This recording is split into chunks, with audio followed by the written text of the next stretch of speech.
เย็นดีๆก็พอ ถึงวะมันมันถึงมัน เดี๋ยวดีก็ดี ได้ปะ เดี๋ยวก็ตีได้อยู่แล้วมันเดี๋ยวตี เอานอดหั่นเอาไปก่อนทั้งแน่ลงบ้างลงกันบ้างเจ้ามานอดหั่นเอาเนาะมันเอาไปซบก่อนนะแบบนี้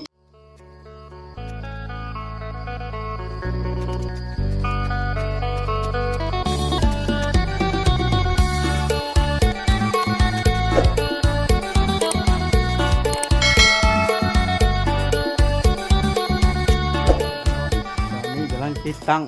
แสงโซล่าร์เซลล์ตัวน้อยซื้อมาให้ใหม่ตัวใหญ่แล้วสิเอาไปปิ้นปัวมันก่อนพี่น้องเอ้ยหรือว่าแปลงนั่นละ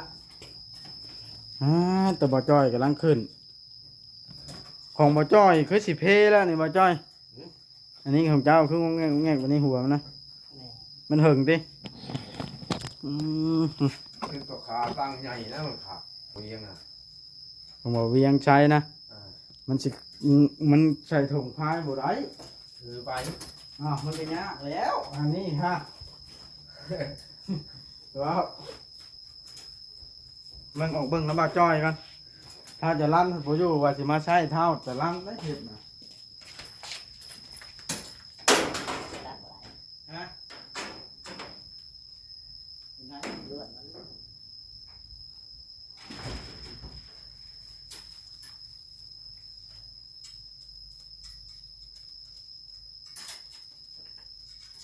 ทำใช้บ้านนี่ทำหน่อยท่านบ่โดยเป็นได้ดีใจว่าบ้านนี่โดยดีใจว่าทำหมอว่าตัดใบเจ้างานตัดตัวไหนเลือดขึ้นเลือดใหญ่มาเรื่องนี้จะเดี๋ยวออกหนูแค่ตัดมันหยางเอาหมดนี่ล่ะโอ้ยนั่นล่ะแสงนี่ใหญ่ๆแท้เนาะจะดูดห้องน้เต็มรางห้องน้ำเนาะดูดได้ห้องน้ำอ๋อมาต่อติดตั้งบ่เป็นฮะสรีว่าติดตั้งบ่เป็นเขาผู้เป็นเขามาเห็นในห้องวัดตั้งเป็นอย่างคนงงเลยบ่เป็นบ่จ้อยบ่เป็นน้องบ่จ้อยเนาะ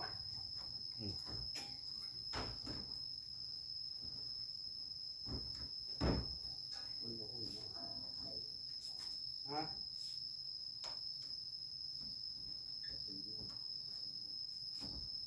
เกี่ยวจัง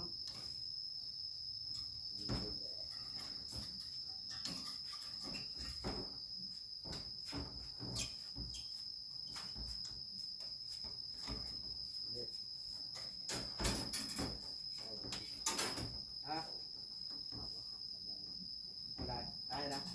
แจ้งหมดแล้วแม่มันจะเต็มอย่างนอนลุงหมอโดยมาไว้มา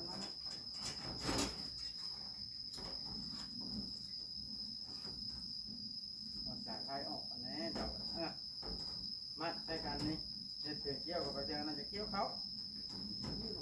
เอามัดการบุปีไปมัดดีโอ้ยไปดูไว้นี่คุณห้องเหมือนกันไปแล้วอีกส่งมาให้ได้ทางหมอแล้วก็ประเทศใด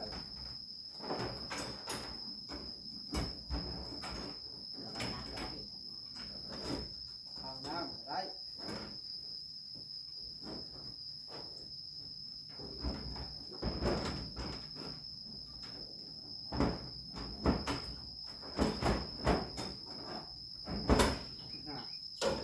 ไปใช้บ้านเนาะ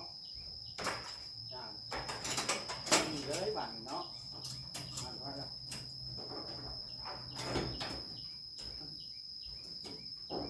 ไปลงห้องนี่เรียบร้อยการติดตั้งแผงโซล่าร์เซลล์ ยังระบอดนี้บ้านเนาะนั่งลงที่ขึ้นมัดนี่สบายดีมาจอยคอยขึ้นนะเจ้าถ้าสิมัดเป็นเฉพาะที่นี่ยังคอยได้มัดฮะแต่ละหาแล้วมันคอยง้อยหาเตียงมะ ผัดนักเนาะ เอาเสื้อจองเอาก็บ่ได้แล้วเนาะ นี่นะนี่นะนี่ก็เอา ฮะมัดเอา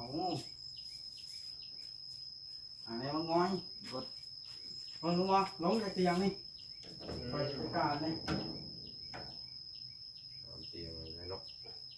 ปามนะมันนะ จึงงอยกับตุ๊กเพราะว่าโบแตกวะ แตกแตกแตก โบแตกแล้ว อย่าไปว่าวนะ โว้ย แตกก็แตกนะเอ้าบ่แตกบ่แตก อย่าไปเฮ็ดนะเดี๋ยวบอก ฮะ มัน จ่ายย่านกับตุ๊กนี่แตก อืม มันโบแตกได้กับตุ๊กนี่มันทำได้ นี่เอาไม้มากาดบ่ได้บ่ การ เอาไม้กาดแค่นั้นน้อยคือ การ ไม่ เนาะไม้มันได้ใส่ นะไม่ตัดต่อ ขี้คอคอยนี่ว่าจ้อยเอ้า มาไหม เบิ้งคอย เอาได้แม่นี่เอาได้แม่นี่เอาได้แม่นี่ เอาอันนี้ก่อน บ่ได้ทำหมอยืน เดี๋ยวดีๆก็ไป ถึงวะมันมันถึงมัน เดี๋ยวดีก็ดี ได้ปะ เดี๋ยวก็ตีได้อยู่แล้วมันเดี๋ยวตี เอานอดหันเอาคอยอ่อนถึงแน่ลงเบิ้งลงกันเบิ้งเจ้านอดหันเอาเนาะมันเอาไปซบคอยหยางแบบนี้แล้วนี่แหละคอยเว้านะคอยเว้าคอยขี้คอแบบ กี่ท้ายจังนั้นเจ้าจะจำจะใช้เจ้าเจ้าจะได้เอา ฮะถ้าเรานอดหันเอานี่ง่ายก่อนปุ๊บ บ่ง่ายเดี๋ยวมันบ่มี มัดเอา มัดเอาน้ำอ่ะ แต่สิน้อยนี่มันได้ตุ๊บแดงบ่รู้ว่าไหนเบิ้งปลากันลองงอยกันให้กระตุ้งไม้บ่แตกต้องหันเดินเนาะบ่แตกบ่แตก เด้โอ้ยคักไปยังมัดเอา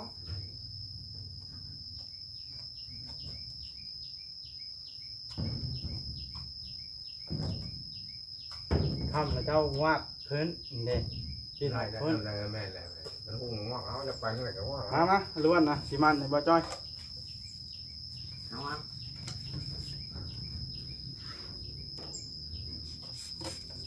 ขอตกเจ้าสิรับผิดชอบบ่ฮะ เอ๊ะ รับผิดชอบปล่อยรถได้ต้องคอยโต๊ะนะบ่จ้อยนะไปรับผิดชอบปล่อยรถได้เนาะลุงหมอ อืม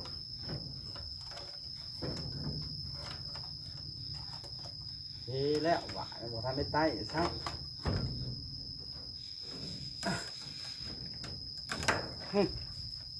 ถึงไว้ถึง เดี๋ยวย่อค่อยนะค่อยสิโต๊ะนะ มันสิต้องเลือกเลยสิยอ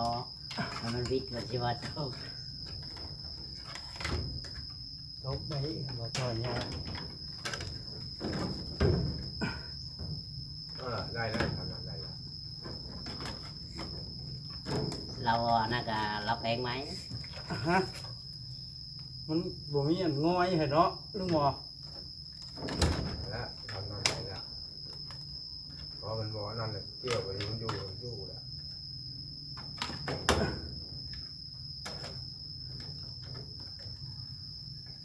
นตกจากหัวมันตกพอ มันสิตกเรื่องไหน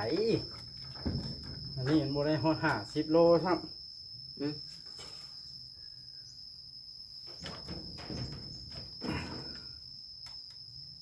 เกี่ยวขึ้นอีก ฮะ เกี่ยวอีก อย่าเกี่ยวมันจานมันนักตีสายพันธุ์สิขาดมันจะตีจานสายพันธุ์ขาดมาเจ้าพ่อ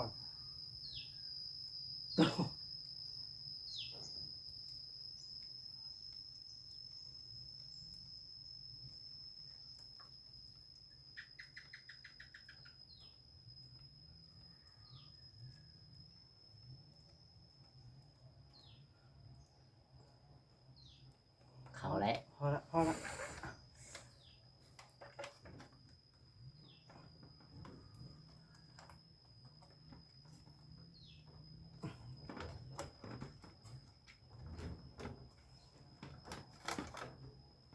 อันนี้ถ้าอยากกินข้าวจะว่างมาทางนี้นี่ เขาแล้วเด้ดิ ได้แล้ว หากออกนอก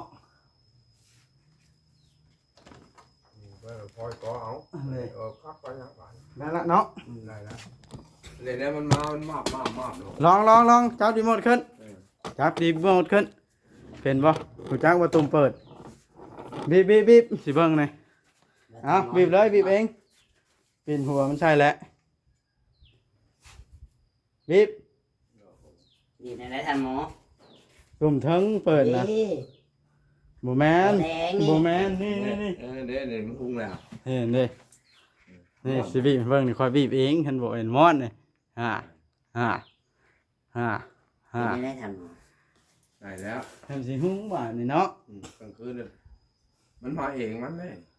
มันก็มาเอง มาเองไหนแจ้งมันหมดเอง ของแท้เนาะทนได้อันนี้เป็น10 ปีก็บ่ตาย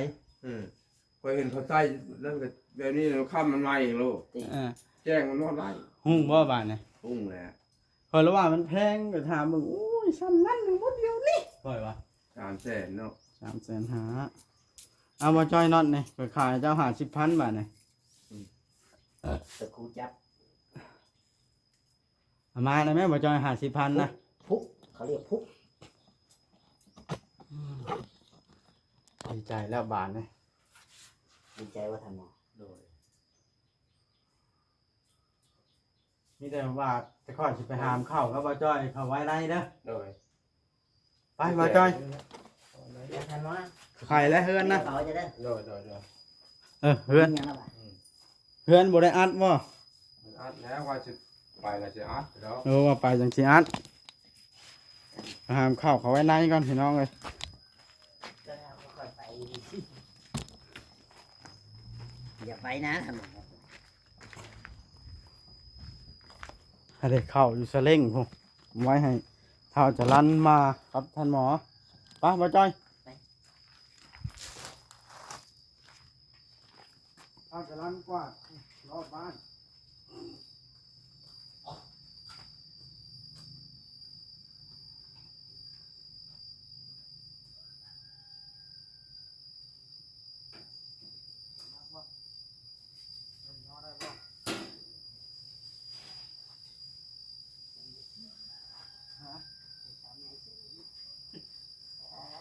นักแท้บ่จ้อยฮะนักแท้ขันหามผู้เดียวจะหามได้บ่เอาไหนฮะ เอาในเพื่อนในตึก ตามเลย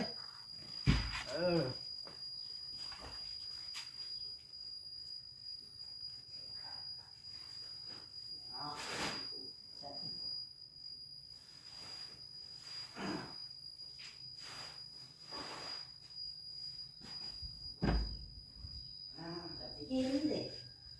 ทำสิกินหวานนะ กินท่านหมอ เด้อพี่น้องเอ้ย เอาตัวไว้ที่ให้ท่านหมอท่านพอดี เด็ดช่ำสิกินหวานในเข่าเรากาหมดแดงพี่น้องเอ้ย50 กิโลเมตรต่อชั่วโมง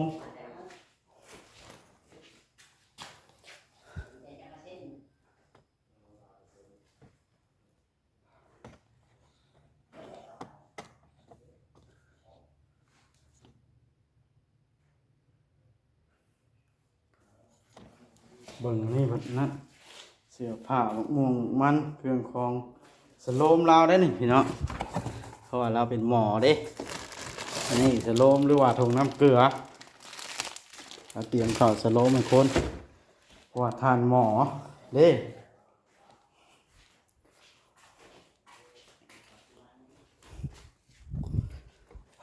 เจ้าดีใจแล้วได้เข้าให้ท่านหมอบานนี่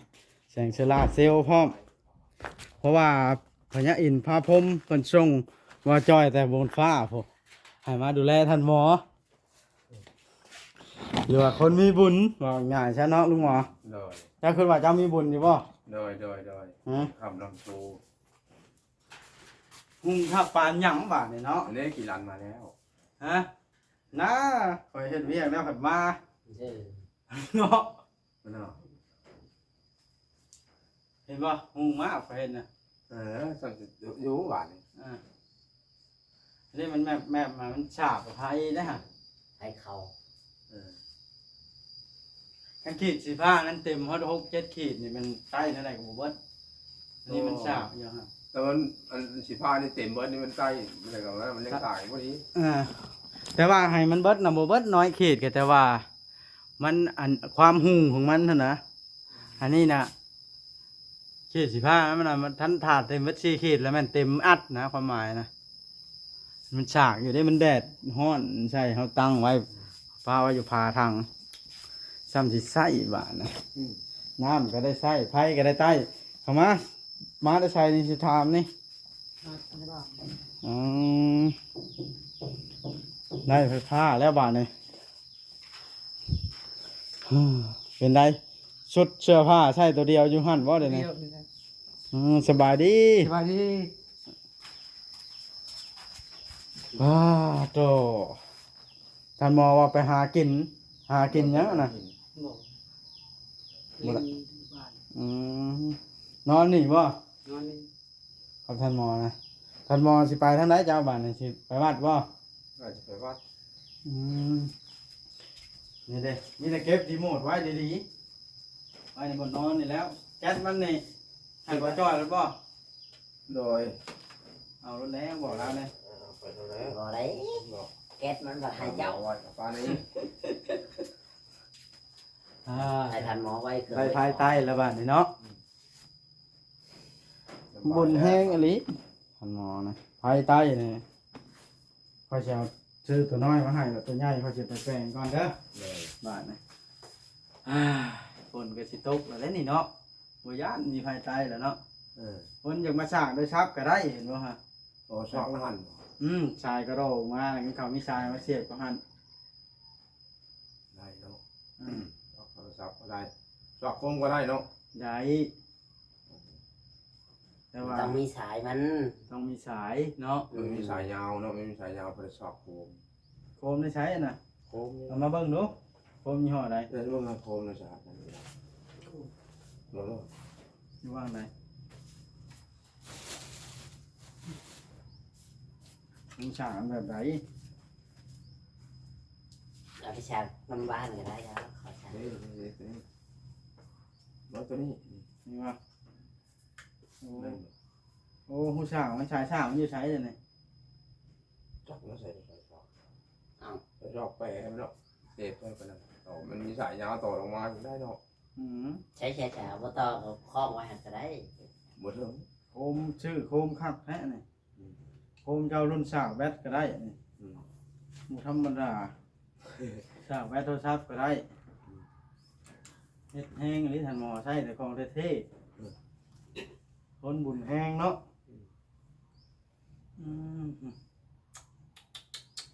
ได้ เดียวยังหมด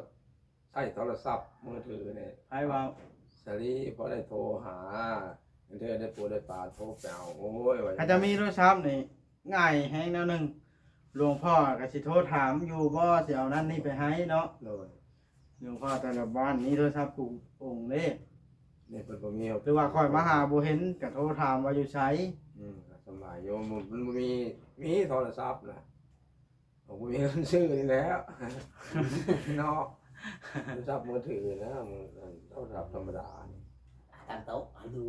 ตั้งโตแบบตั้งโตตั้งเอาไปยันเอาไปก็ได้โยนั่นเฮ้ยแต่บ่มีว่ะ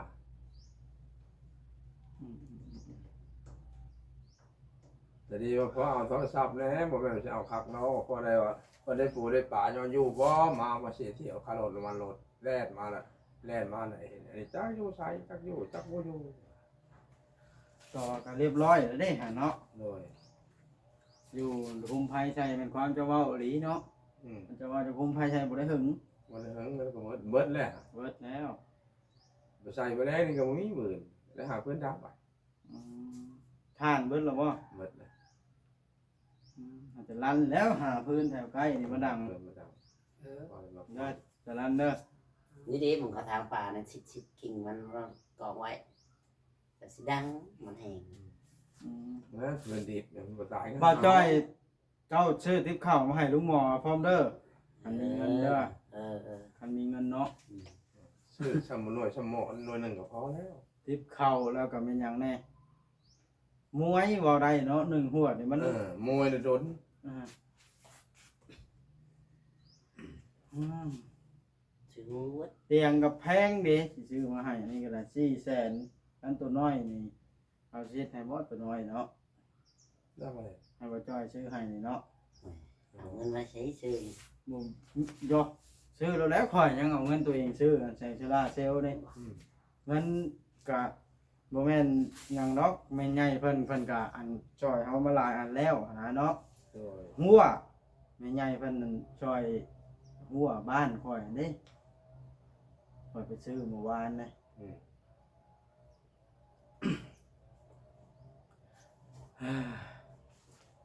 ดีใจแล้วเนาะข้าวน่ะเป็นเงินของแม่พรเด้อ ไม่พอ ได้ข้าวมากินแล้วได้จะลั่นเด้รู้จักหรือบ่ผู้อยู่ในพระเจ้ามากินน้ำกันเด้อบ่แม่นได้ว่าซื้อให้ท่านหมอผู้เดียวฉันจะซื้อให้กินน้ำกัน2คน โดย ไหนหรือเจ้าอยากกินผู้เดียวบ่ บ่ได้กินเบียร์แล้วอยู่นำกิน จำสิกินนะเจ้านะอยู่ผู้เดียวแบบนี้ โดย อยู่สองคน คนมีบุญเนาะหลายคนบ่ได้เข้านะ หลายอยู่ เจ้าเราได้กินอยู่หั่น โดย มีพญาอินทร์แต่งคนมานึ่งข้าวกินพร้อม ต้องพยายามเป็นคนดีนั่นหมอ โดย เห็นบ่เฮือนไผสิคิดว่าสิได้เฮือนแม่ใหญ่ประเทศเฮือนให้นี่เนาะ โดย ก็ขอให้เพิ่นอยู่ดีมีแฮงตลอดไปเด้อเนาะ โดย ยอมรับสีมือสร้างเวียงเนาะหลายคนบ่ยอมนะ ย่อมหลายคนไหนออกแบบเองเนาะครับ เฮ็ดทุกเพิ่นครัวมาก็อยู่เหมาะเจาะเลย เนาะมันนี่ก็7-8คนแหละ ดังไผอยู่หั่นหั่นเนาะ หลังไฟอยู่หั่น นึ่งข้าวอยู่หั่นกันยามเดือน9เดือน10ก็ได้ อืม ได้ทานเนาะ การ หาพื้น ไก่เขียดเหลืองกบมากินเฮ็ดไข่นอนเฮ็ดไข่แถวเฮ็ดละโงกกินให้ท่าจะลั่นแล้วหาสุกิน มันมีนั่นครับเราจะให้กีฬาหาเก็บสังกะสีเก่าคนมาเอาไว้พอได้เอาเพิ่นไหวดังน้ำพ่นหามาไว้ดังย้ำพ่นมาไว้กองหัน ไปทำงานหั่นนะรายวันได้มื้อหนึงก็ซื้อทานได้5ชอบล่ะ เนาะ อ่า ผู้เฮ็ดได้ไปเป็นนะว่าเนาะแต่ว่าแบบกีฬานี่ ซื้อทาน คำละมาหาเงินเนาะ อ่า ใช้เพิ่นไปได้บ่นี่เพิ่นบอกได้ใช้เพิ่นไปหาเงินได้บ่ อ้าวพอได้อยู่ได้เช้าน้ำ เอ กัน อ นะ พออยู่ในเช้าได้กินนำกันนี่แหละ แม่ได้กบตัวหนึงมากับกินน้ำกัน บ่แม่นแล้วจะได้เข้ากินแล้วสิกินนอนกินแล้วไปละมา แผนการว่าเช็ดอ้างปลาดุกให้เจ้าพร้อมทำอิฐนะ โดยต้องไปหาเงินเขารับจ้างทำงาน มัน ไป เบิดเงิน ได้ ก่อ กัน นมาแล้วซื้อกันอยู่กันกินเนาะ อืมกินน้ำกัน กินนำกัน ยามาได้บ่ได้สูบบ่บ่สูบเนาะท่านหมอเด้ บ่เห็นนั่นเป็ด